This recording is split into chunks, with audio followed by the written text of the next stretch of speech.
नमस्कार, मैं नवीन कुमार। आइए डालते हैं एक नज़र आज की खबरों पर।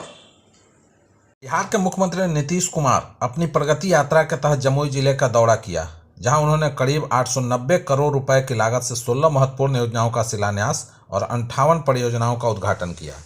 इन योजनाओं में बुनियादी ढांचे का विकास, जल जीवन हरियाली अभियान, शिक्षा, महिला सशक्तिकरण और खेल सुविधाओं से संबंधित परियोजनाएं शामिल हैं। मुख्यमंत्री अपने निर्धारित कार्यक्रम के अनुसार धावा टांड़ मैदान पहुंचे। वहां से उन्होंने गढ़ी डैम के पास विभिन्न योजनाओं का उद्घाटन और शिलान्यास किया। इनमें सड़क निर्माण, सिंचाई सुविधाएं, जल संरक्षण और ग्रामीण विकास की कई योजनाएं शामिल थी। इस अवसर पर मुख्यमंत्री ने कहा कि बिहार में विकास कार्यों की गति को और तेज किया जाएगा ताकि आम जनता को अधिक से अधिक लाभ मिल सके।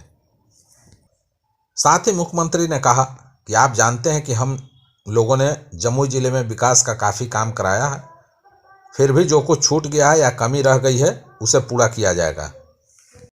प्रशांत किशोर बिहार विधानसभा चुनाव 2025 में सभी 243 सीटों पर जन सुराज के उम्मीदवार उतारने की घोषणा कर चुके हैं।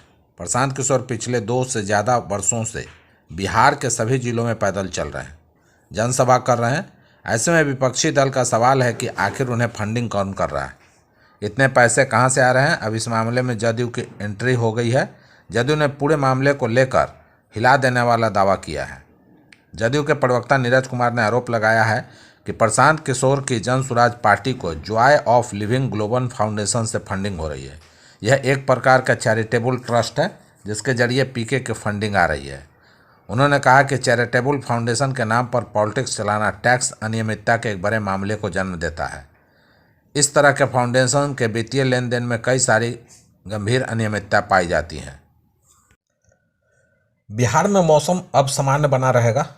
पटना, किशनगंज, पूर्णिया, मधेपुरा, सहरसा और सुपौल में सुबह के समय हल्का कोहरा छाए रहने की संभावना है। मौसम विभाग के माने तो अगले 24 घंटे के दौरान राज्य के सभी जिलों का मौसम शुष्क बना रहेगा। तेज उत्तर पश्चिमी हवा सुबह और शाम के समय ठंड का एहसास कराएगी। न्यूनतम तापमान में गिरावट देखने को मिलेगी। राजधानी पटना का मौसम सामान्य बना रहेगा। सुबह में हल्का कोहरा छाया हुआ था, उसके बाद धूप निकल गई। दिन में भी धूप खिली रहेगी। पूरे दिन हवा चलती रहेगी, लेकिन रफ्तार कम रहेगी। इससे कनकनी कम महसूस की जा सकती है। बिहार में इस साल विधानसभा चुनाव है। बिहार एनडीए के नेता नीतीश कुमार के नेतृत्व में मैदान में उतरने का ऐलान कर चुके हैं। बिहार में एनडीए के सभी घटक दलों के नेता हर जिले में जाकर कार्यकर्ता सम्मेलन कर रहे हैं। कुछ दिन पहले बिहार में सत्ता परिवर्तन की जो चर्चा चल रही थी उस पर पूरी तरह से विराम लग चुका है। सीएम नीतीश इन दिनों प्रगति यात्रा के चौथे चरण में जिलों का दौरा कर रहे हैं। उनके साथ हर जगह उनके डिप्टी और बीजेपी नेता सम्राट चौधरी दिखाई दे रहे हैं। हर मंच पर एनडीए के नेता एकजुटता का परिचय दे रहे हैं। इसी क्रम में पीएम मोदी ने भी बिहार के सभी सांसदों से संसद भवन के परिसर में मुलाकात की। उसके साथ ही मौके पर बीजेपी, जदयू और लोजपा के सांसद दिखाई दिए। पीएम नरेंद्र मोदी को मिथिला का पाग, मखाना और मधुबनी पेंटिंग भेंट की गई। महाकुंभ के संगम में उमड़ा जन सैलाब। स्नान करने वालों की संख्या 40 करोड़ की हुई पार। महाकुंभ के दौरान संगम पर पवित्र डुबकी लगाने वाले तीर्थयात्रियों की संख्या 40 करोड़ को पार कर गई। यूपी सरकार ने आधिकारिक आंकड़े जारी कर यह जानकारी दी। 7 फरवरी को 48 लाख श्रद्धालुओं ने गंगा, जमुना और पौराणिक सरस्वती नदियों के संगम पर डुबकी लगाई। मकर संक्रांति, मौनी अमावस्या और बसंत पंचमी पर 3 प्रमुख पवित्र स्नान त्योहारों के खत्म होने के बावजूद भारत और दुनिया भर से तीर्थयार्थी अभी भी महाकुंभ में पवित्र डुबकी लगाने के लिए आ रहे हैं। राज्य सरकार ने बताया कि मौनी अमावस्या पर सबसे अधिक श्रद्धालु थे, जब 8 करोड़ लोगों ने गंगा में डुबकी लगाई। मकर संक्रांति के दौरान अमृत स्नान में 3.5 करोड़ श्रद्धालुओं ने डुबकी लगाई, जबकि बसंत पंचमी पर 2.57 करोड़ श्रद्धालुओं ने स्नान किया। इसके अलावा 30 जनवरी और 1 फरवरी को 2 करोड़ से अधिक श्रद्धालुओं ने स्नान किया और पौष पूर्णिमा पर 1.7 करोड़ से ज़्यादा श्रद्धालुओं ने डुबकी लगाई। महाकुंभ मेले में एक बार फिर आग लग गई। फायर ब्रिगेड ने तत्काल आग पर काबू पाया। योगी सरकार द्वारा पहले से ही व्यापक स्तर पर जो तैयारी की गई थी, उसकी मदद से बड़ा हादसा टालने में प्रशासन को बड़ी मदद मिली। खासतौर पर मेला क्षेत्र में अग्निशमन को लेकर खास तैयारी की गई है। ओल्ड जीटी रोड स्थित महाकुंभ नगर में स्वामी हरानंद और सुखदेवानंद के शिविर में अचानक आग लग गई। Chief fire officer Pramod Sharma ने बताया कि अगर इस्कॉन क्षेत्र में शॉर्ट सर्किट के कारण आग लगी, इससे 20 से 22 टेंट जल गए। हालांकि राहत की बात यह रही कि हादसे में किसी की जान नहीं गई। दमकल कर्मियों ने त्वरित कार्रवाई कर आग को फैलने से रोक लिया। महाकुंभ में आग लगने की घटनाओं को रोकने के लिए इस बार योगी सरकार ने व्यापक इंतजाम किए हैं। पूरे मेला क्षेत्र में 50 फायर स्टेशन और 20 फायर पोस्ट बनाए गए हैं। किसी भी आपात स्थिति से निपटने के लिए 4300 फायर हाइड्रेंट तैनात किए गए हैं। दिल्ली विधानसभा चुनाव के नतीजों से ठीक पहले दिल्ली की सियासत में उबाल आ गया है। आम आदमी पार्टी का राष्ट्रीय संयोजक अरविंद केजरीवाल के प्रत्याशियों के खरीदने के दावे के बाद अब इस मामले में भ्रष्टाचार निरोधक ब्यूरो एसीबी की एंट्री हो गई है। बताया जा रहा है कि एसीबी की 3 सदस्यीय टीम केजरीवाल के घर पर मौजूद है और वह उनसे 15 करोड़ के दावे को लेकर पूछताछ करेगी। दरअसल दिल्ली के पूर्व मुख्यमंत्री अरविंद केजरीवाल ने भाजपा नेताओं पर बड़ा आरोप लगाते हुए कहा था कि 16 उम्मीदवारों को खरीदने के लिए एक फोन आया था और प्रत्येक को 15-15 करोड़ रुपए देने का ऑफर दिया गया है। यही आरोप आप के सांसद संजय सिंह ने भी लगाए थे। इसके अलावा आप सांसद ने भाजपा पर बड़ा आरोप लगाते हुए कहा कि बीजेपी ने सरेआम पैसे, जूते, चप्पल और साड़ियां बांटी। लोगों ने उंगलियों पर स्याही लगाई गई।